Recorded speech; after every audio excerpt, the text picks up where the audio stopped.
That's all I got. We just finished our meal.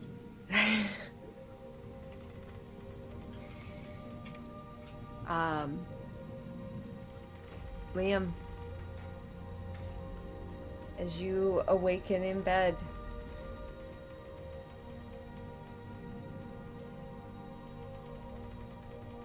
you feel a numbness in your arm and your chest. The sharpness of the pain is gone. There's still these like phantom pains that you can kind of feel almost like a tingling, like a tightness. But you awaken. Anyone still in there? Okay. You awaken to an empty room. What are your thoughts? What's the first thing you do?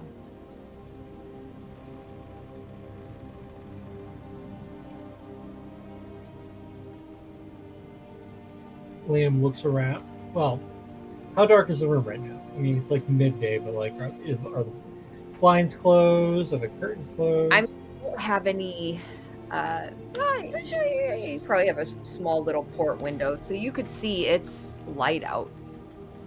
It looks like you're in afternoon at this point. Probably like maybe 3 or 4-ish. And you know you've been traveling for a bit already, it feels like.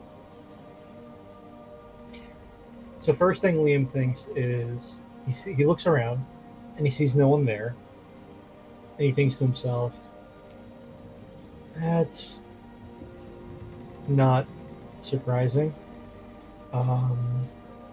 He's used to, being alone and people not actively caring about him, especially when he's injured. I see your face. Sure, it's not like we were letting you rest or anything, but yeah, continue. Thoughts of like the shadow thieves and like having to take care of himself and injuries and everything. Yeah. Just yeah. Okay. And there's just a lot of like anger and pain at what happened last night. But he's alone in his room, just staring at the ceiling now. Staring at the ceiling with a new truth. It was never really a question in your mind before. It was always just a truth to Liam. I just need to find them.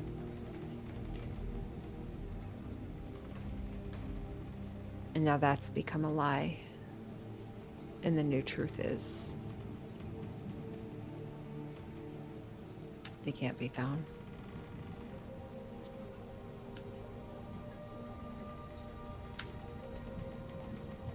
And this is a hard truth that settles in your gut.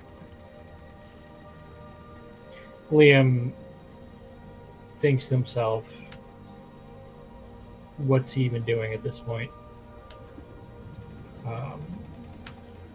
Family, aside from Nina, is gone. But even then, he and Nina aren't all that close at this point. He's got no goals, no direction, nothing. He's getting roped into a war, it seems like, that he is vastly over his head about. And now he doesn't have his arm.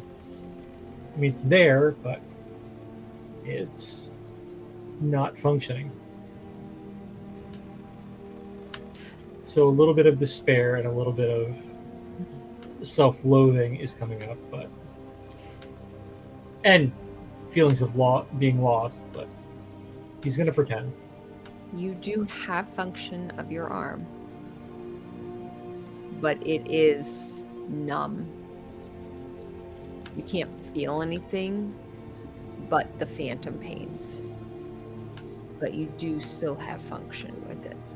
It may not be as good as your other arm. There is like this kind of heaviness to it without being able to have feeling in it.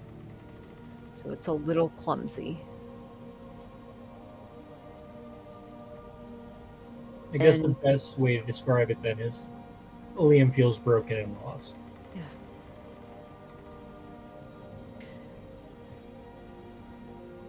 And as you are sitting there mulling, kind of just stewing in this darkness, this morning, you feel that slight breeze kind of brush against, and it just kind of gently forms around you. And on it, you just hear a soft, whispered voice. You are not without family.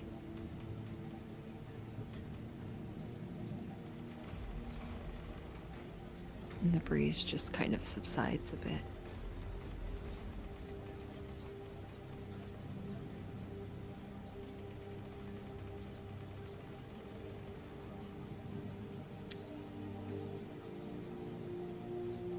Farah, anything you would like to do before all of you kind of just, or anything you would like to do in this day? Before everyone kind of beds down, and we'll just kind of short track the travel.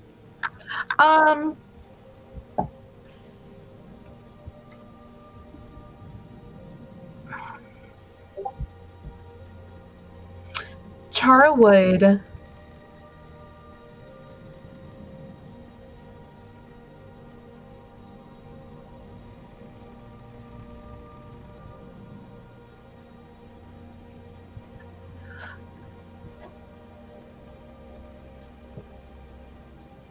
first, obviously, is going to check on her contract because she is the center of her own universe. So she's like, also, like, needing a little bit of escapism, just like focusing on other things. Yeah. So, like, is gonna sending it up Mm-hmm. with Homeboy.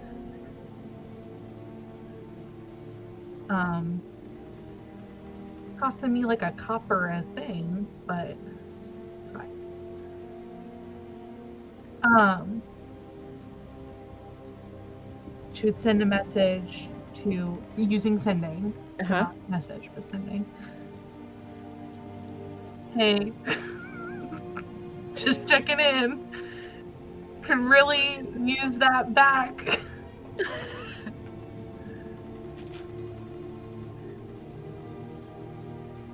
Don't make me hunt you down. Send.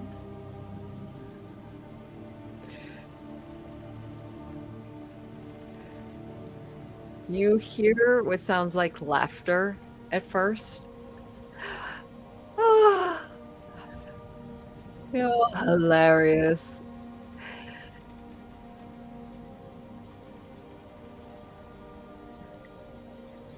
You know, if you ever want to find me, you always can. Call my name, and I'll be there. Or maybe I won't. Who knows? I say his name out loud.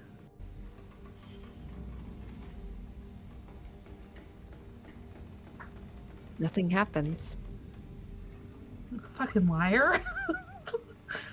And you hear a chuckling come through again. Ah. Fade creature. We're so alike, Tara. I'm glad I claimed you. As it stands, I think you should sign this. Ma'am, I love the idea. And you now get the sense that you can respond. ooh. Respond. Interesting. Thank you for looking it over.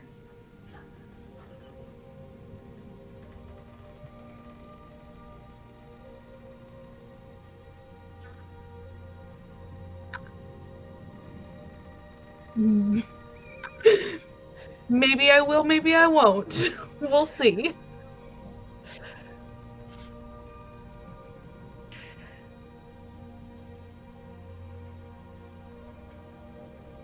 And you get you feel another connection come through.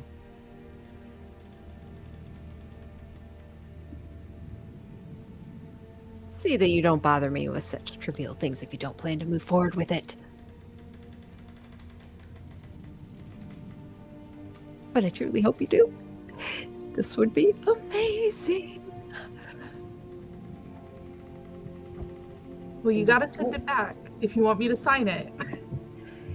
You feel before you can even respond, you feel the connection end. And you hear a thump, thump, thump, thump. And as you look down at your feet, you see the metal canister lying there.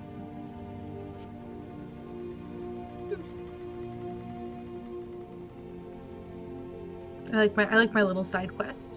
it brings me joy. Chara will pick it up and go to find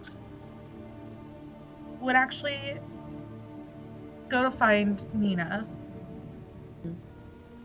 We'll say after, I don't know. We'll go to find Nina in the late afternoon, evening. Yeah. I think I would have actually, after she and Nathan were done, I would have taken my book and gone to Liam's room to check on him. So if he's awake, that's probably where you find me. And I don't know that Nina would say anything. I think she just feels really bad and just wants to be around you. But yeah, that's where she's at.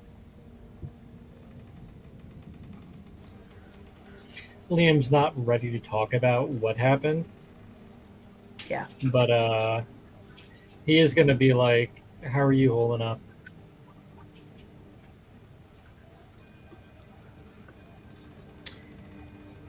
I'm reading a book about seducing a vampire, so about as good as one can expect. Tips for you and the gunner? What? No. Why are you so obsessed with the men I'm interested in, or who are interested in me? You're the only family I have left. That's not true. And he leaves it at that.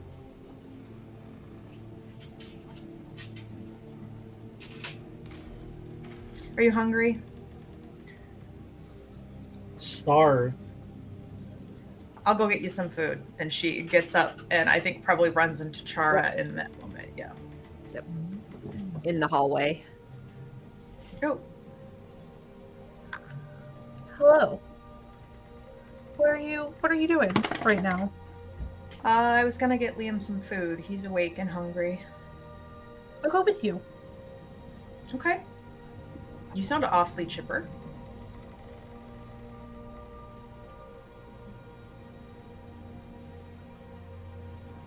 I don't have a good response. Chaos makes me feel like that. Awesome. Are we pretending that this morning just didn't happen right now? She lets out a huge sigh. No, we're not pretending it didn't happen. I've been told that's not the thing to do, so. By who? Everyone. But no, it happened, and we're probably better off for it. So we're definitely better off for it. How's your hand? I can't feel a damn thing, but it still works. And she like makes the movements needed for prestidigitation and just like makes a little candle flame and then quickly snuffs it out. That's all I really care about. You know, there's never been a better time to go and get a tattoo. Oh, really? If you can't feel it. Heard they're painful.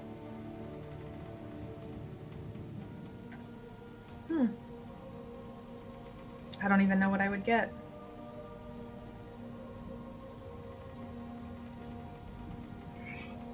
Although I did hear once that you can store magic in a tattoo. So.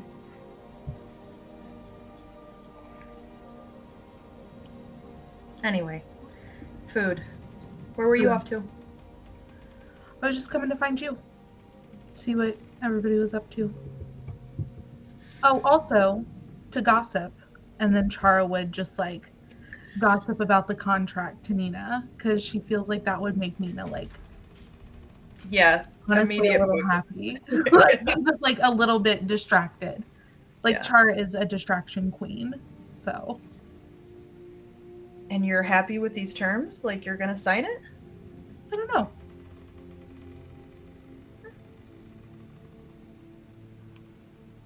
Probably. Hey, power to ya. I mean, I can only read parts of it, so. You didn't read the whole thing? Well, I read most of it, and then I sent it off to a fey creature to have another fey creature read it, and they said it seemed like a really good idea. This woman is Parsonus's mom, right? Yes. Maybe we should ask Parsonus to read it? He might be better at the whole legalese bit. Oh. Yeah. You know what? Now that you say that, out of the group of us, you're probably right. I was going to have him read it eventually. It's not like I wasn't going to have him read it. No. Oh, I mean, it's not any of his business, is it? Is it gonna be his kid? It's just Sure. your kid, right? Like, he flips through the contract in his face. Like, what? Like, I assume. Big assume. I mean, my understanding was that you got to choose who fathers the child. It's all tied to you, not him, right?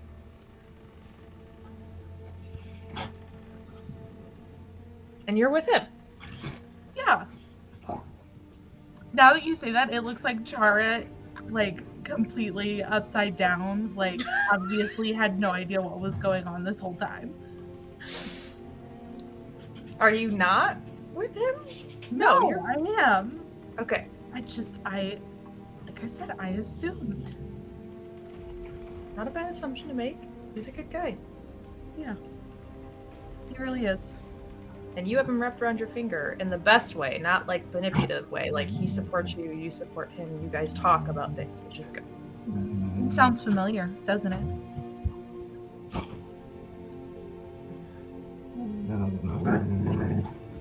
I have no idea what you're talking about.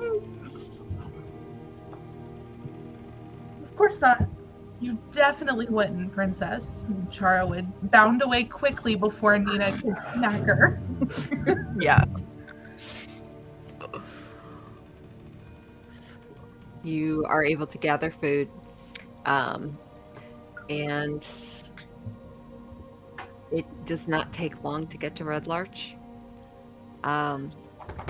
You guys arrive at this familiar city, town, familiar town. And it is probably an early morning arrival as you flew through the night and the day. And yeah, you guys see familiar faces after exiting the ship. You do have to walk through the main course of the town as there's nowhere real great to park an airship. So you kind of park it down a little ways out and walk within down the long road. The road that led you all there to begin with. And you see the All Faith Chapel. And as you head to it, you head inside. It smells familiar, the sounds are familiar. And it's funny, now that you've visited Yala's temple and her shrine, it's so visibly different. The All Faith Chapel is very quiet. You hear whispers. People are much more reverent here. And you come in, you almost immediately catch eye on Limera, who was cleaning up old candles and incense, putting them in a basket and replacing them with new out of a separate basket. And as she sees you all kind of come in, you see her just smile, and she walks up to you, pauses in front of you, Nina, and her smile kind of drops a bit. Hi. I'm so sorry. Whatever it is, I'm sorry.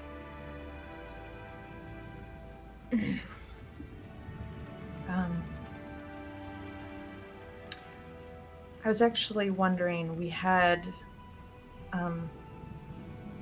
we've been having some interactions, and she kind of holds up her blackened hand, and we wanted to see if there was anything No. you could do to help.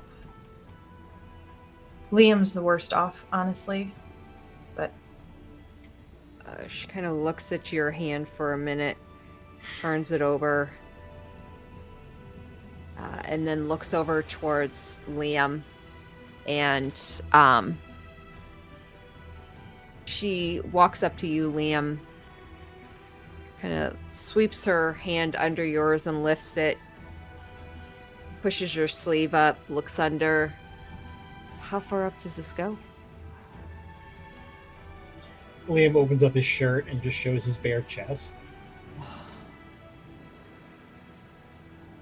And she kind of braces one hand behind your shoulder and then presses her hand against your chest.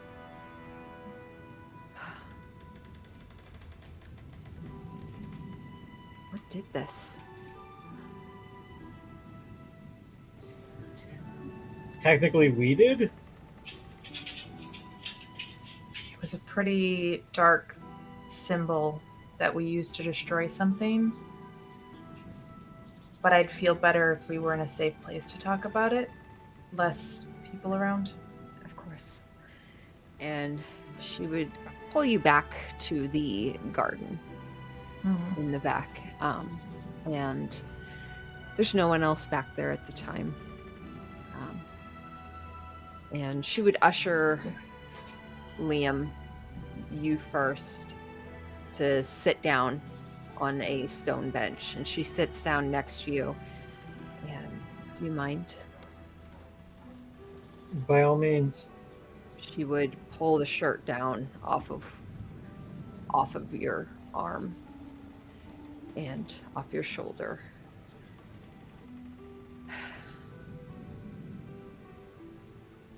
Can you feel this? And she like presses in.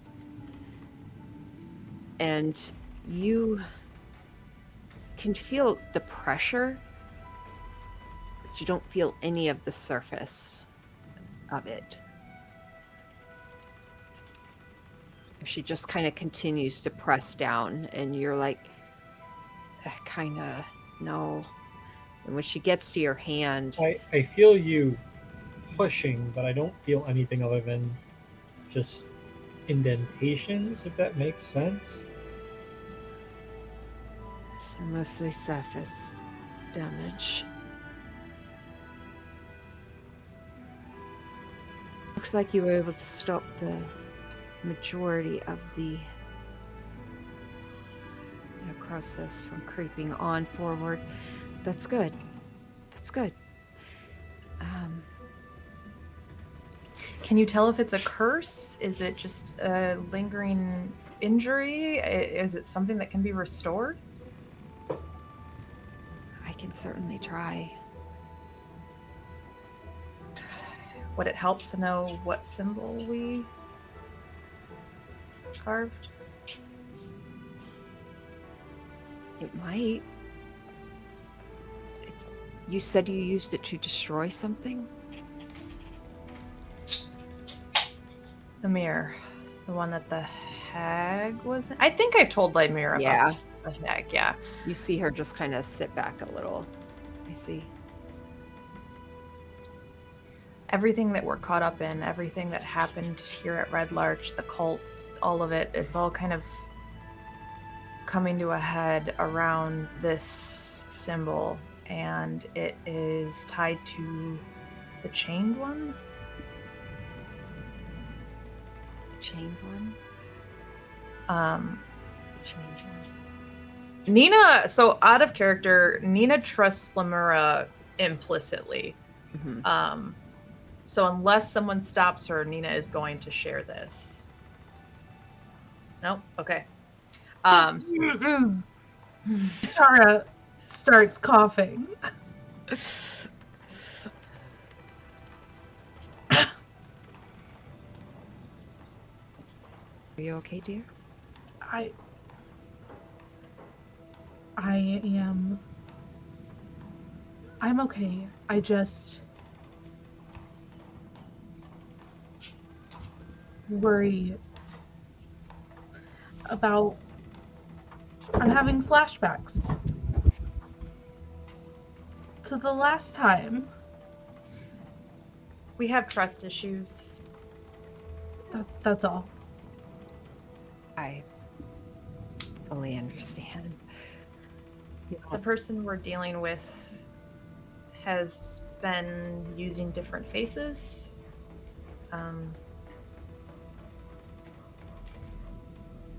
I guess, can we just make sure it's you?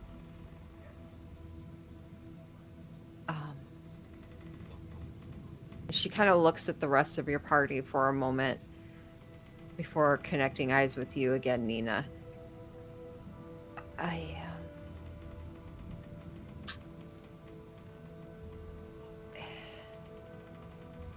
of course. I mean, Rowan can... No, never mind, Rowan can't. Damn spell preparation. You see her stand up, kind of clasp her hands in front of her.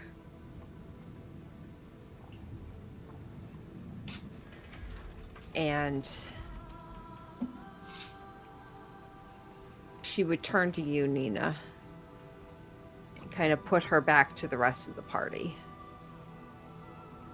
And as she faces you, you watch as golden scales kind of appear along her skin, and her eyes flash gold.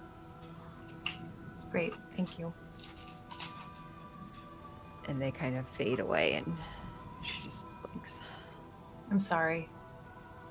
I am. No, it's okay. I have to remember this form. It's not natural, and sometimes hard to keep it. Anyway, and she turns and sits down next to you, Liam. Okay.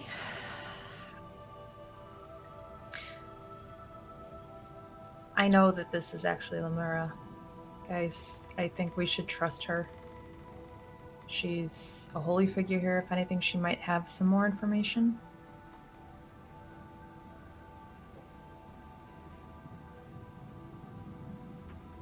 You say so. Then yeah, I trust you. Chara? I trust you. I just, and I'm good with the majority. But we know that the symbol is powerful, and we know what happened when Rowan shared the shard. Right. So it's not that I don't trust Lumira. It's not that I'm the last one to be careful.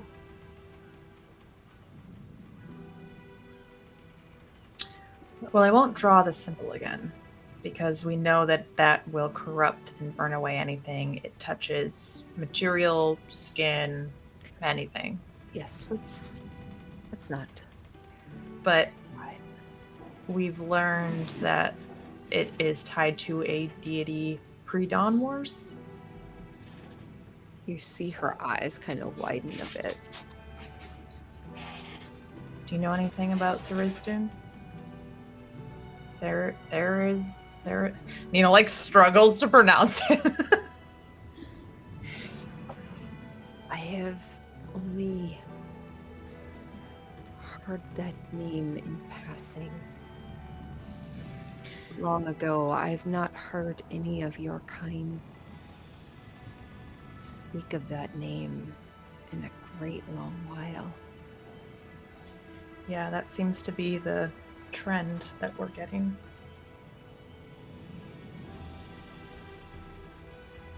Well,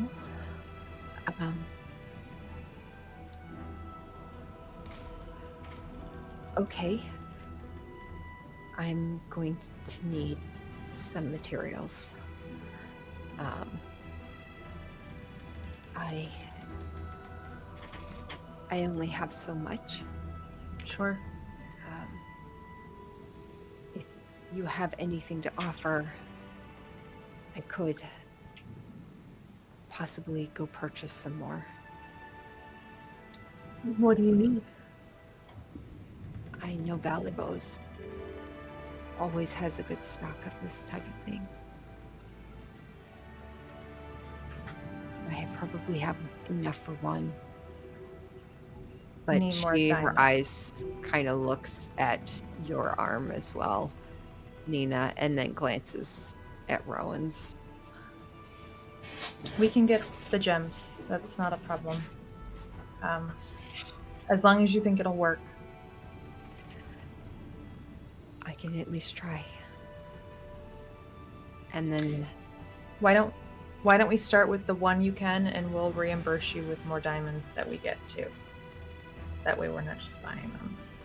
she'll go gather her material, come back with her components, and you see as she starts mixing together, and then with her hand over it, she kind of weaves magic into it and draws it up into this like kind of thin line of dust. And then she just gently pushes it, and this diamond dust just kind of covers the area of your skin, Liam. And as she kind of guides it and helps spread it with magic, weaving it around the backside and pulling it down along to the tips of your fingers. And then she claps her own hands together and pulls magic forth and then starts weaving it around as well, layer upon layer, intermingling it. And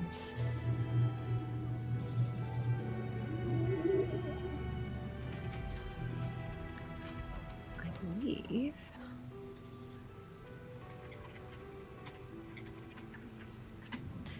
yeah.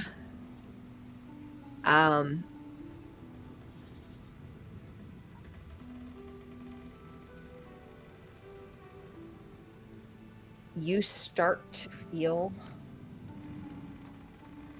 the necrosis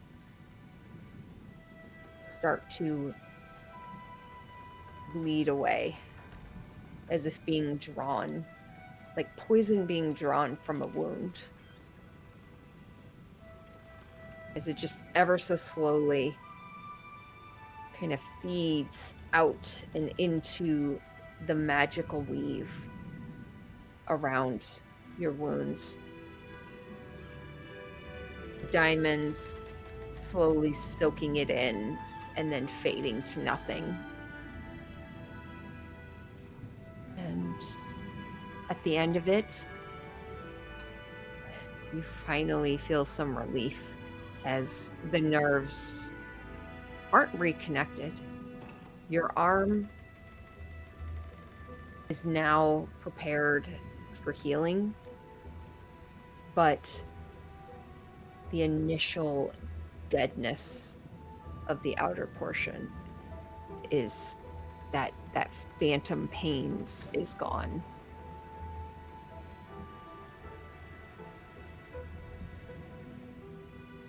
Can I try to cast Cure Wounds on Liam now to see if it helps Yeah. cure that?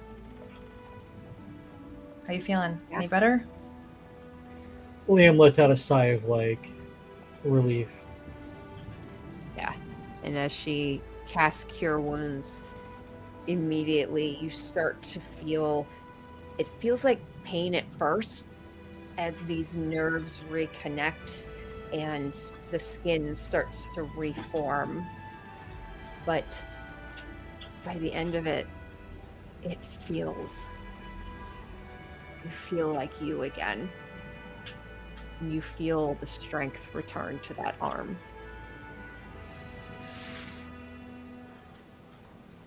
All right, so Valavos for some more. At least enough for Rowan. I'm okay. I don't need the feeling. That's fine. I was gonna say the opposite. Why don't you both get it? And you Look. both don't have a choice in it. I don't have enough gold to buy the diamonds we need. I think we need to prioritize people, and Rowan wields a sword. I do. Let's go. Well, hold on. Let's see what sort of deal we can get from Valado. I've been helping him out a lot. Maybe he can help us. All right. And I think as we head out, I think to go to Valavos, Nina just leans into Chara and goes, "You know what the shrine's missing? Yala." Mm-mm.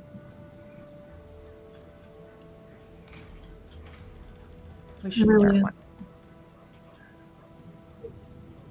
I wonder what it would take.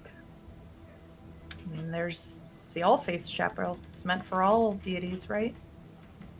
Well, they have the unknown to cover all of the other ones, but I mean, like a Yala specific one. That would be fun. Maybe your missionaries will make it here Mm. if they're not already. I don't think I sent anybody to Red Larch, but It's on the way to Waterdeep, right? yeah, that's true. You all head to Valavos. Liam, you don't see Valivo. But you do Say see a what? familiar face. as you see a man standing behind the counter, dusting. As you enter in, you see him standing tall, shoulders back, looking the most confident you've ever seen him. And he just smiles at you. I wondered if I'd ever see you again. As you see Garb standing behind the counter. He comes around the counter, walks up to you, and just immediately draws you into a hug. The feeling is reciprocated. He Garb, you old bastard. How have you been? he pulls back. Oh, you look awful. I feel worse, but let's not talk about that. We're here to help my friend and my sister. Yeah, no, of course. Please come in. And you notice he's even some of his dialect and such is a little bit more refined now. As he goes behind the counter once more. But he looks excited. So, well, what can I get you? What do you need things, or just come here to visit, or? We need things, but it's an added bonus that you're here and we get to see you. It's always good to see you, Garb. It's amazing to see you. Have you been reading? Oh, yeah. I know the other kids here have been kind of teaching me how to read, and of course volleyball when he has time. Been teaching me. I can tell. It's going well for you. Thanks, man. I just seeing you is like a blast from the past. Like it's bringing back all these things. Like I was totally a different person when you found me. This Actually, you guys legit saved me. Garb, I have a few questions for you in a second. Okay. But do you have any diamonds? We need diamonds, right, guys? Yeah. Do you have any diamonds? Yeah, we got diamonds here. Okay. How many? Or rather, how much? Well, how many do you need? Enough to heal these two. All three, I think, because Chara too. So at Oh, least right. 300 Tara's gold. just a finger. Tara's just a finger. It's fine. All three. Yeah. Okay. So like 3 diamonds then?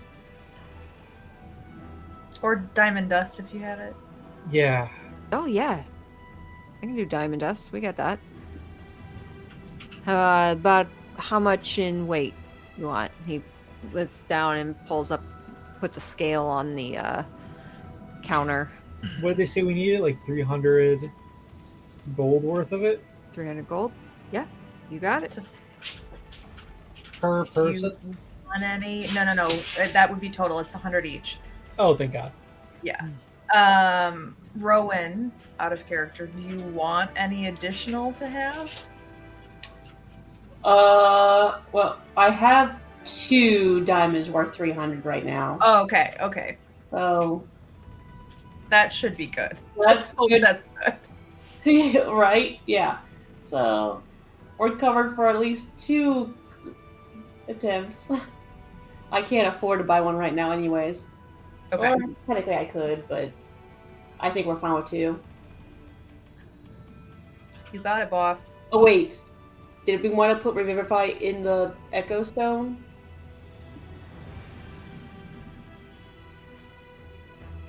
It's charged right now with the spell.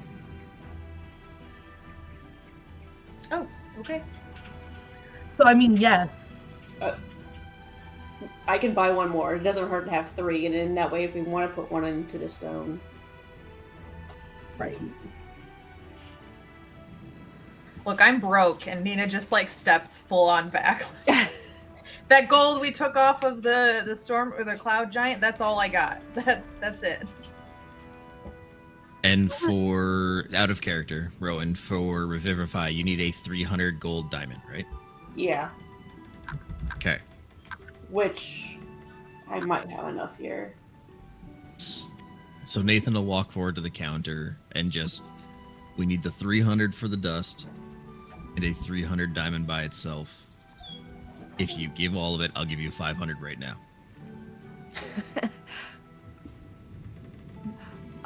We haven't met. I'm Garb.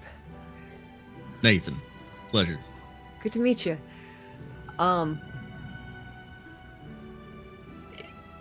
Yeah. He reaches down, he starts weighing out the gold dust.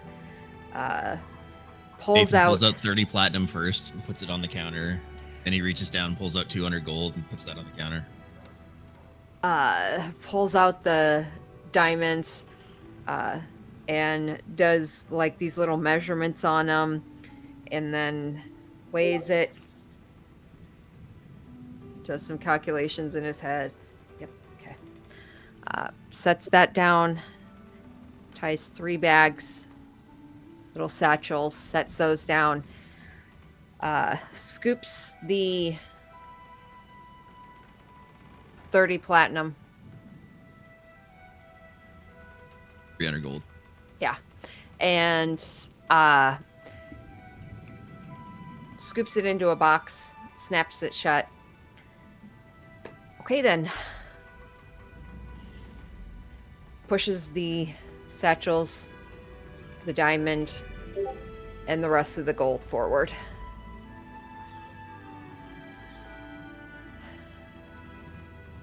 Didn't we agree to 500 for the dust and the diamond? Can't do it.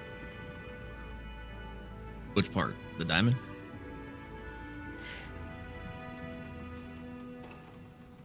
There's Velavos has discounts for old for distant employees, and Liam here's one of those, so can't take it. Sorry. It would Nathan basically just counts out 10 gold and leaves it on the counter and takes the rest. Then have a nice dinner on me.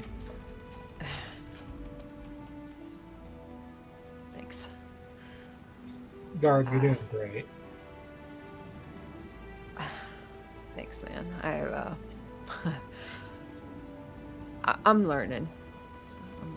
It's Garb, while we got you here and you're getting all the stuff for us, you were part of the water cult, weren't you?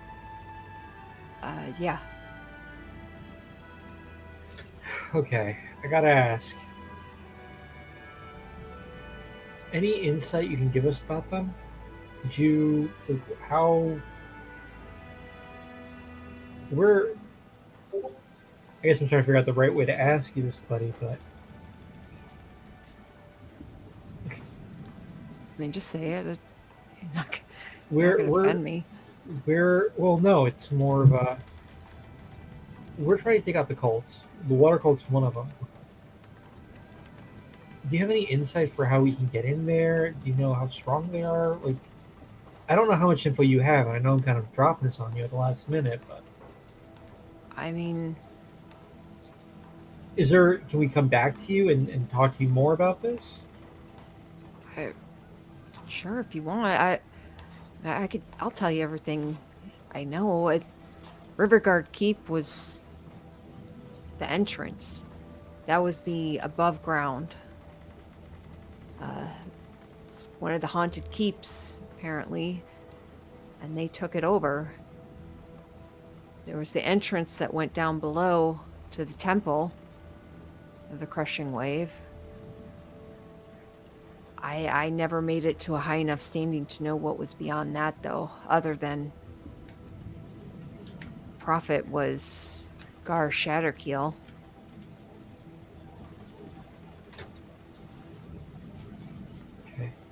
Garb, we're gonna come back.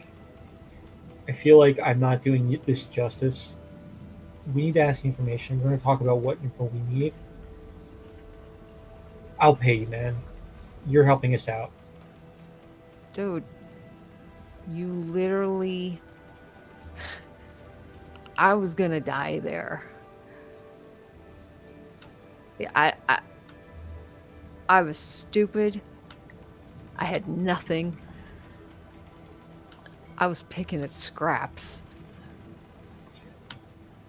Let's not forget I got you into a bit of a mess there, so I owe you. It's the least I can do. You're out of your head, but I'm telling you, you saved my life. You pulled me out of there. Look, I have a job. I can read now. I can read. I can do math. I'm measuring fucking diamonds and diamond dust. Do you know how many times I've even touched a diamond before I came here? I didn't even know what they looked like. I just thought they were like this mystical rock that people had.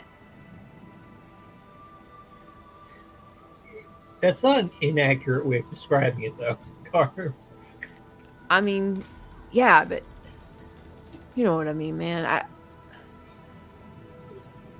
Like you saying you owe me. I owe you everything. All of you. How about this? We'll come back after we brainstorm some things we need to know. Give us information. And I will... I don't even know, man. We'll talk about what I can do for you after. But we're more than even. We've been more than even. Where's Valivo, by the way? Oh, well, he finally took a vacation. Thank God that man. Yeah. It was long overdue. Okay. We're going to go heal, go come up with some ideas. We'll be back. How long are you going to be here for? Today or like... Today. Shop closes at 4:30. Okay. If not today, we'll be back tomorrow. Great. Thanks, Sounds buddy. good. Absolutely. Thanks, man. Good job. Nathan would just like hand the diamond to Rowan and then basically hold on the diamond dust like, all right, let's get this sorted. Let's do this. Bum, bum, bum. You guys head back to the temple. Lemura easily, more than happy. She casts the spell once more and then gathers the help of the other priest who can cast it twice. And between the two of them, the rest of you find your limbs heal.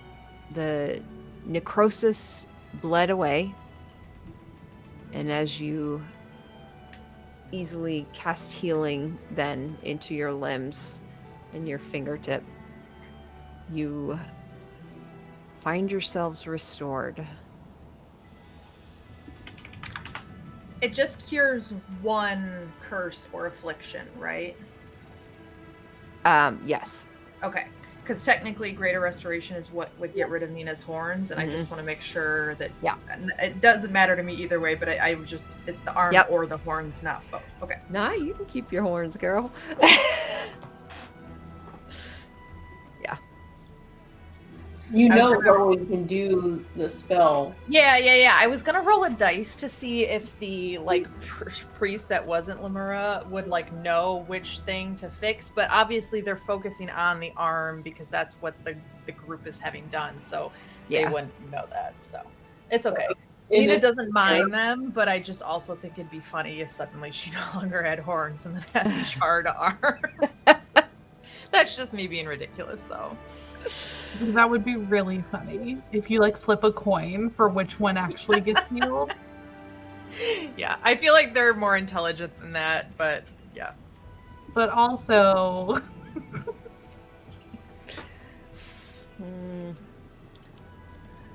So, oh, go ahead.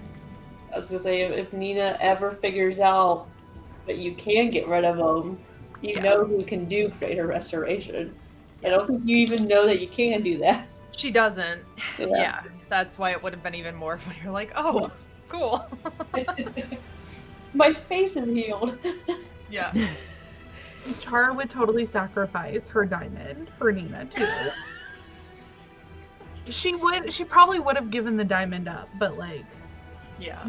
it's a big one. It is a big one. That's like funny the enough- diamond. Right. Funny enough, after Nathan got paid for the job to protect Rowan, I've only ever spent that money on Rowan or helping you guys out. It's And that true. was something that Nathan thought to himself. No, he did that intentionally. He has his own money too, but Nice. Now I just feel like Charles just carried around the Hope Diamond. what do you mean Okay. that piece of crap? That doesn't compare to her diamond. You all are healed up in your familiar town.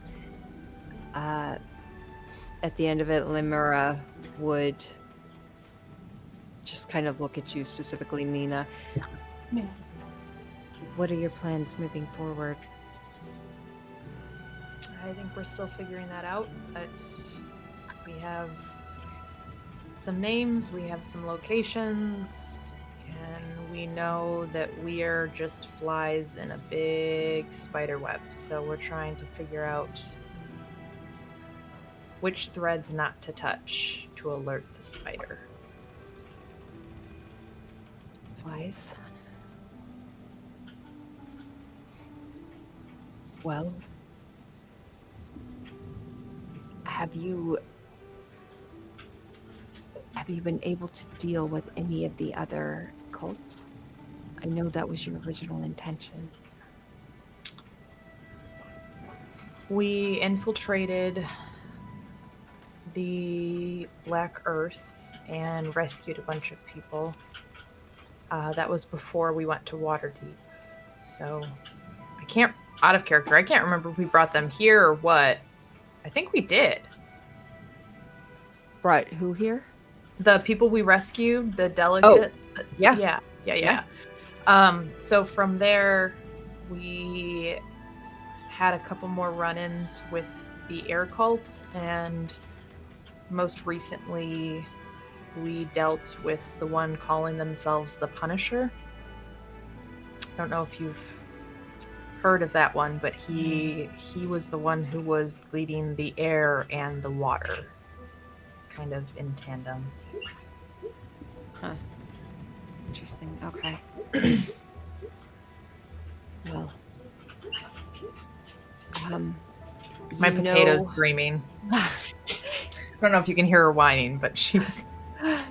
You know where to find me if you need anything, obviously. So, Have you heard about the goddess that's been helping in Westbridge? you see her look a little clueless at first, before a small little smirk kind of takes the corner of her face. I do believe I've heard. Just Yella. curious. Correct? Yeah, I was just curious if anyone in town had tried to make an offering to her, maybe at the unknown shrine or not. No. They didn't. Not at the unknown. They did. They kind of demanded a shrine be placed. Over there, actually. She kind of points to a section of wall. And you see below it where there's a basket full of flowers. I think when they were told no, they decided they were just going to leave that, which is fine. That's fair. That sounds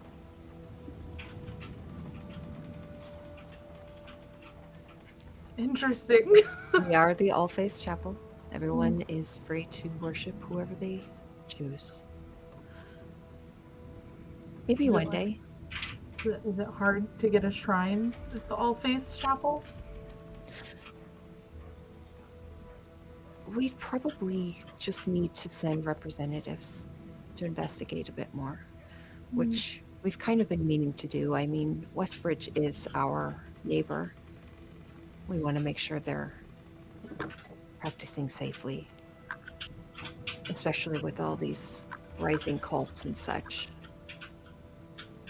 It would be our due safely? diligence. What is practicing safely? You say. What does that mean? Is there a way to like not practice safely? Oh, I mean, you bore witness to the cults.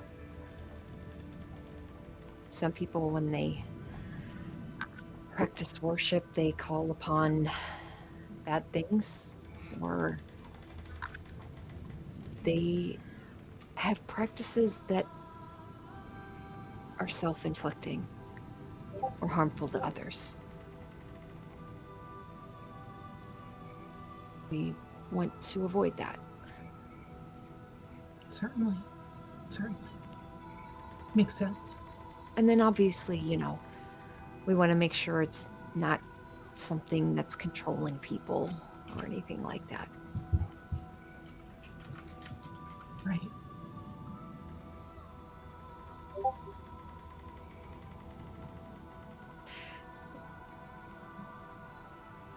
No, Have thank- you witnessed Yala? There seemed to be some familiarity. Yeah, I mean, I've definitely seen the blessings that she can bring. Really? Yeah. Are you a worshiper?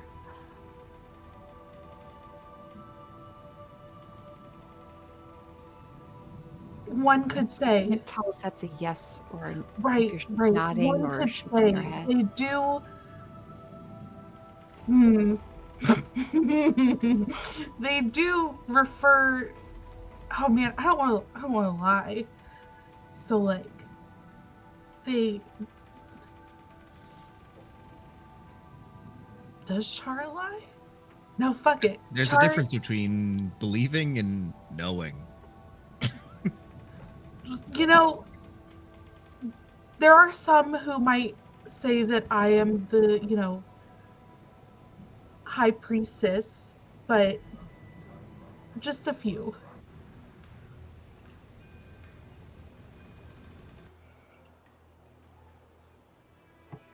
The high priestess of Hmm. Yala? Oh, yes. Would those few be correct? Yes. But I try not to make a big deal about it.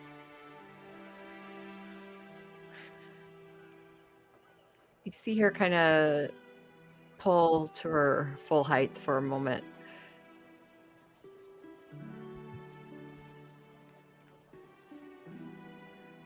And then she takes a step towards you.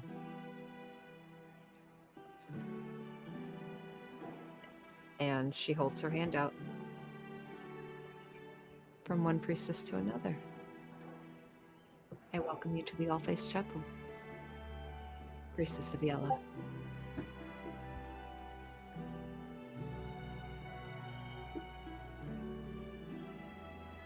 Well, thank you. And she would like clasp her hand to her arm.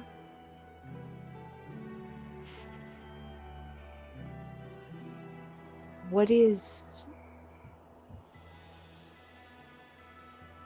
the theology?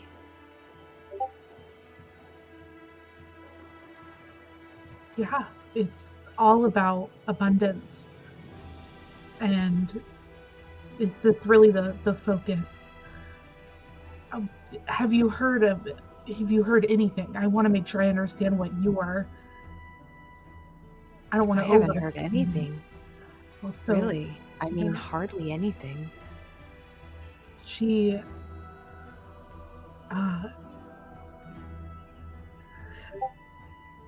is the goddess of abundance and really is all about the harvest and bringing forth prosperity after hard times.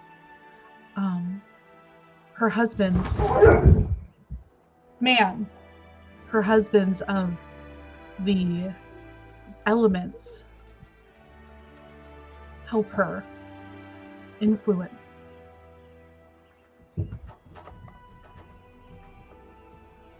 the temperament of the surrounding atmosphere to be at its most prosperous.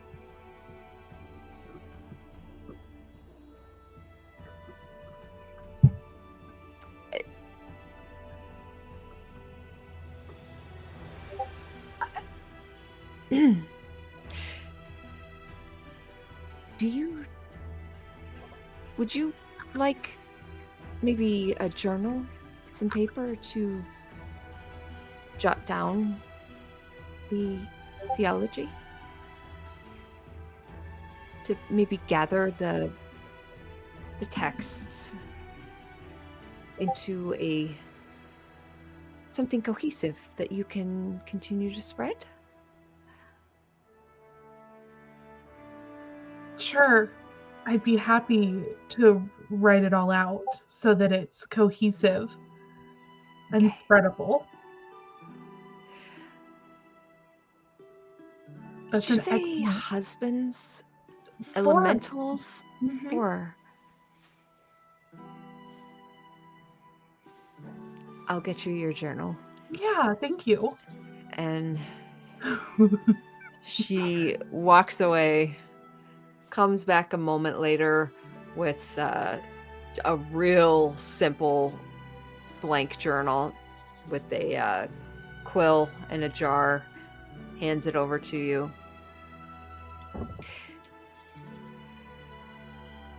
If I came off demeaning, I didn't need to. Oh, no, not at all. I think it was very kind. It's been interesting, an interesting journey, one that I'm very thankful for. So How did you come across this new goddess? she appeared unto me in a time of need so great, and her words just flowed through me, and it really changed the lives of those around me, and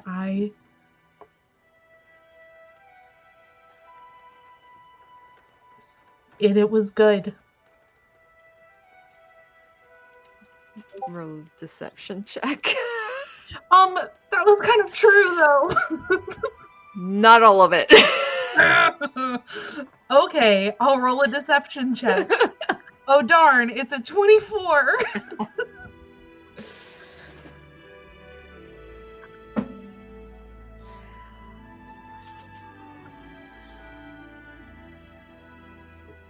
Well, I look forward to many more tales. Did she believe me? I'm so curious, did she believe me? And perhaps when you come to Red Lurch next, we could confer some more. Perhaps I could help you streamline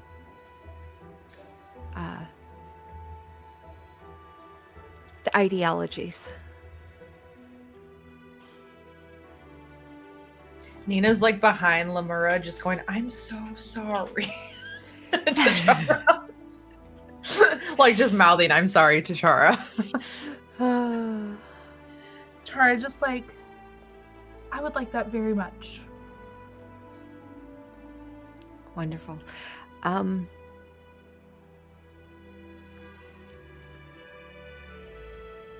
Be well and good. Please be good. All right. She gives a nod to all of you, turns around, looks at you, Nina, and she just mouths,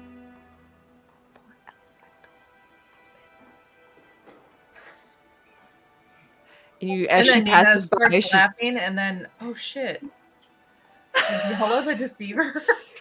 and she just like kind of like gives you an eye as she walks past. Speaking of newer goddesses, and She like gods, pauses for a moment. Her shoulders kind of drop a bit, but she just turns slowly back around.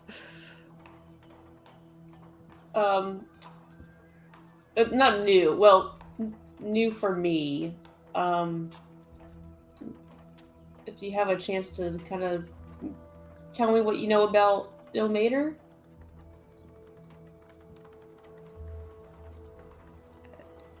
Of course. Ilmater is the god of martyrdom.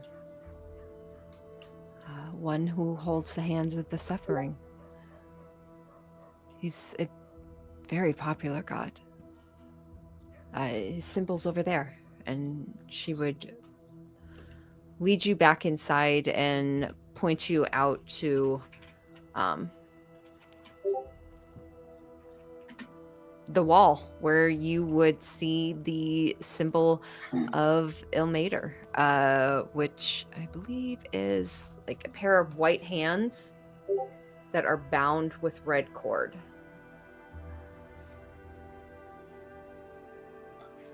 How often do you know of two gods kind of working together? And I'll like look down at my new symbol on the armor. Her eyes drift down to the symbol as well, and her head tilts a bit.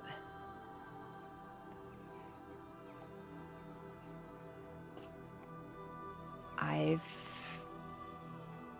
never seen her choose a champion before.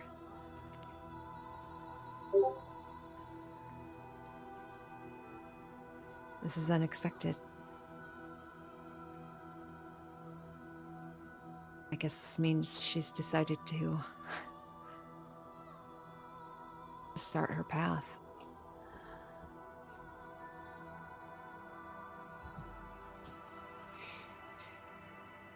Wow. So, being the guinea pig. What? You said new past. I mean, Path. Path. P-A-T-H. right, and which means it hasn't been walked before, and Yeah. No, it's a new path for her, for sure. It's certainly one that her father has been pushing her towards.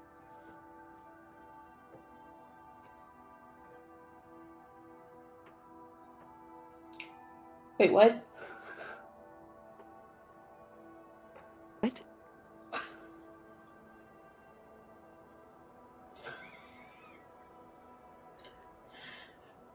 Our Her father? Yes, the chalice. Her father, Erroneous and Ilmater.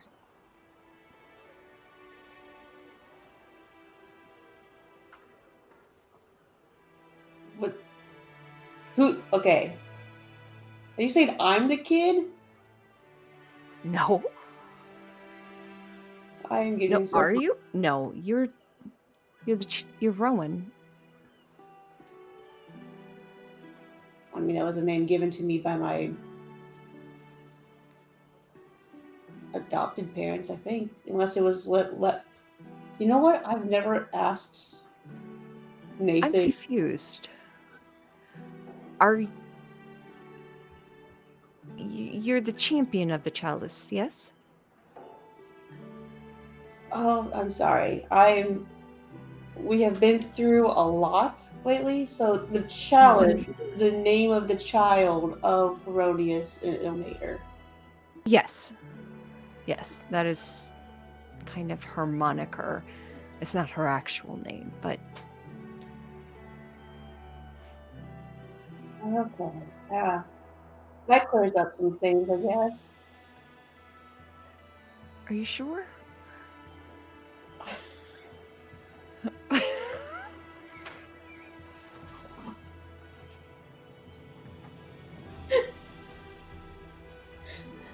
Well, this is going great.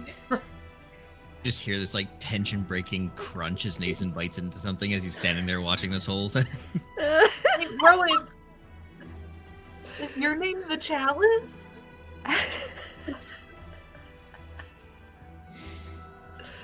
There's been a lot of names thrown around in the last like 48 hours. You are the champion of the chalice, though, right? Yeah. Like, Yes. Okay, because you had me convinced. I was yeah, like, this is same. how I For a do it. second, I was like, wait a second. Perfect. It's playing out well then.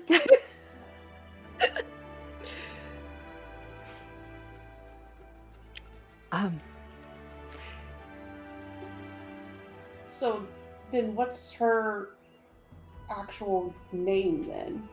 I mean, I don't know. She hasn't revealed that to the worlds yet. Only the gods know.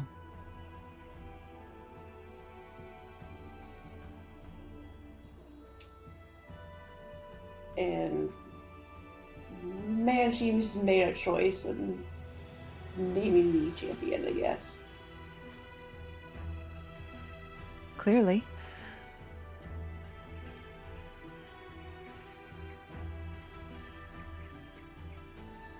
Well, I appreciate at least clearing up a little bit. I mean, it kind of happened in a moment of a near-death experience, so some of the details were a little fuzzy.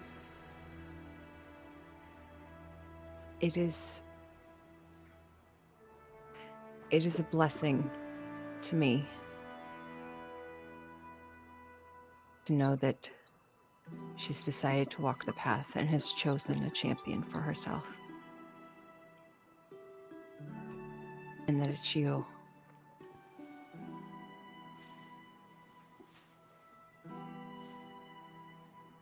Thank you for coming, Rowan. It's good to see you again. You as well.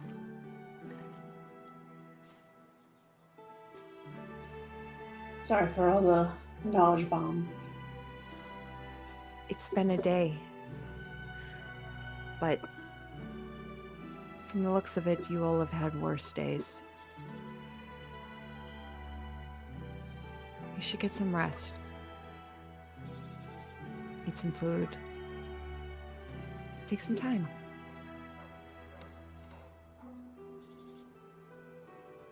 Thank you.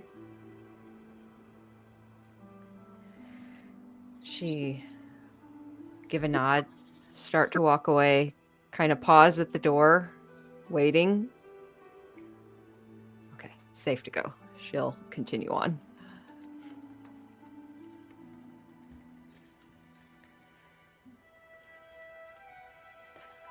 That went well.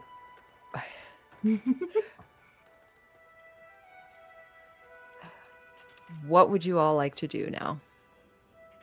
Do you want to spend time in Red Larch, or what's the goal? Just so I know what we're doing next session.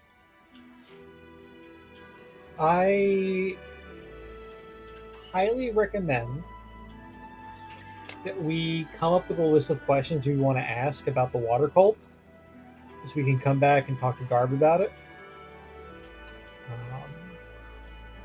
That's just my 2 cents. Yeah, if that's something you want to do, we can definitely do that.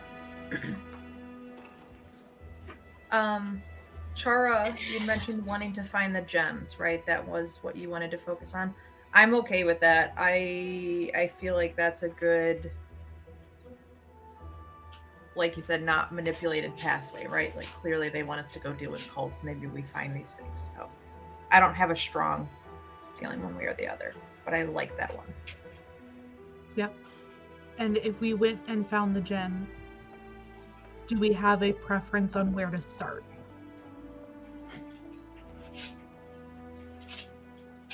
I mean, a good place to start might be trying to figure out how to find it. Because do we know even how to locate them? We have points of, not origin, but like last known places of existence right now. Right. And the other question, I guess, for me is like, are the cults able to sense those as well, or did they just somehow find out where they were when they did raid the temple, for instance, as one of them? I think the gems are unrelated to the cults. No, they took the one from the temple, from the one Rowan gave to the priest. That was a shard. Okay. So there's gems.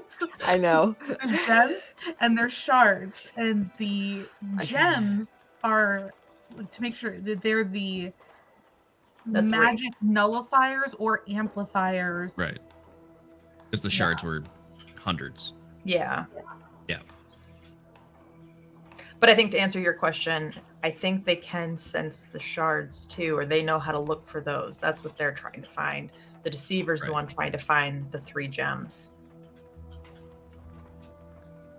And I feel like the deceiver is trying to sidetrack us with these weapons of mass destruction. And I think we should look for the gems instead. Sounds like a plan. It's also tied to your backstory, which would be fun to explore. So It would be fun to explore a little bit. And Char's going to sign a contract. So yeah, so I suppose we try to find out how to find those. I don't know if we can scry on them, being unfamiliar with them, or if we need to do some research there. But if not, Hellgate Keep is probably our best bet to start. or the city where Chara originates from. Oh yeah, oh that one.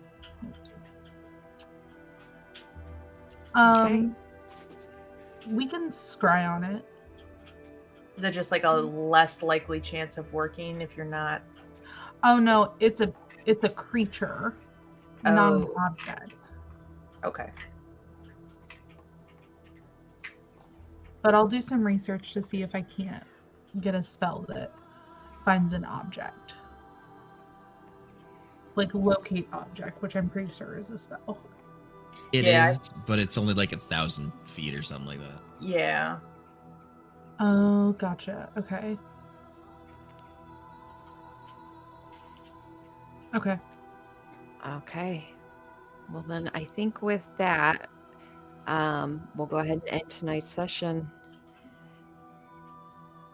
And let's see. And I know technically this week's was making up for next week. So does that Mhm. mean our next session is the 10th Yes. to get back to normal? Okay. Yeah. Cool, cool. 2-week break. Gives us plenty of time to kind of think, and feel free if you want to change your plans up. That's totally fine. Just put it in the chat so I know. Yeah. When is our next session? The 10th. August 10th. Okay.